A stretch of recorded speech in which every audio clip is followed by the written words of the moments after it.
Since you were last here, we've been driving pretty hard. Actually picked up some time.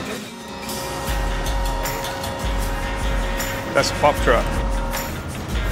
We'll have 2 concrete trucks back up to the back, unload their concrete. It'll take 20 yards at a time. And he'll reach his hose out. We'll see it here in a minute. And then he'll be able to reach all the parts of this deck. Here he's lifting up right now. He's gonna pump out as fast as he can so we don't lose the concrete. You got a certain spec. You got 90 minutes to pour. And that's from batch to discharge of the hose. Why do you have 90 minutes? Otherwise it'll start setting up. There's different specs you have to follow. ACI will say 120 minutes, and this one says 90 minutes.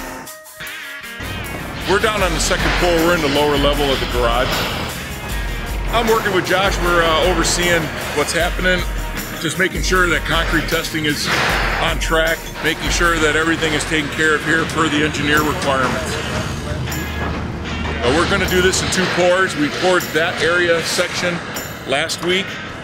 This section here, yardage-wise, is going to be about 280 yards, which is ultimately it's about 28 trucks. Each truck should carry about 10 yards. They'll dump a truck every 7 minutes.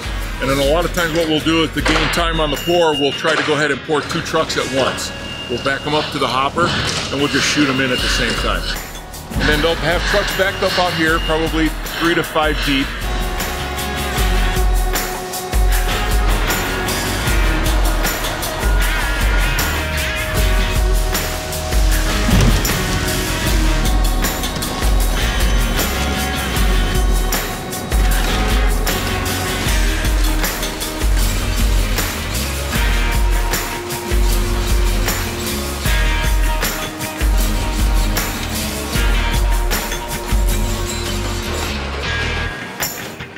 Once we get to the superstructure, you know, our manpower will go up significantly. This is great progress, but you'll see a lot more as we keep going up. We try and keep a constant flow of concrete trucks coming through. That way we're not holding up the guys on the deck that are actually sculpting the concrete into a garage floor. We have a pour schedule, and you have to make sure that the pours are going to happen, and there's a lot of moving parts that go into making sure a pour happens on time. Yeah, baby! You have to make sure the electrician has all their conduit in, everything inspected. You have to make sure that your plumbing blockouts are all in the right location. You have to make sure the concrete's ready to go, the right slump. You have to make sure the weather's going to be okay for it.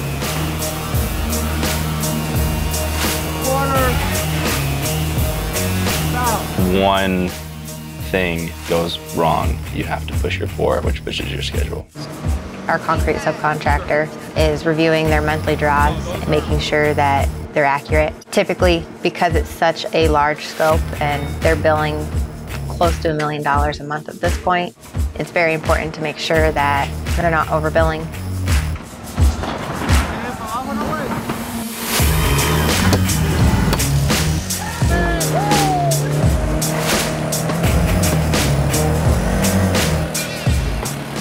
Every couple weeks, and we're checking on the progress, taking pictures, and sort of being the eyes on the field, looking at concrete. Obviously that's a lot of what's happening. I'm looking at edges, I'm looking at the surface, I'm looking at if there's any like defects that we're seeing in the concrete. I'm looking at, on this project specifically, we've got board form, which is a higher quality finish.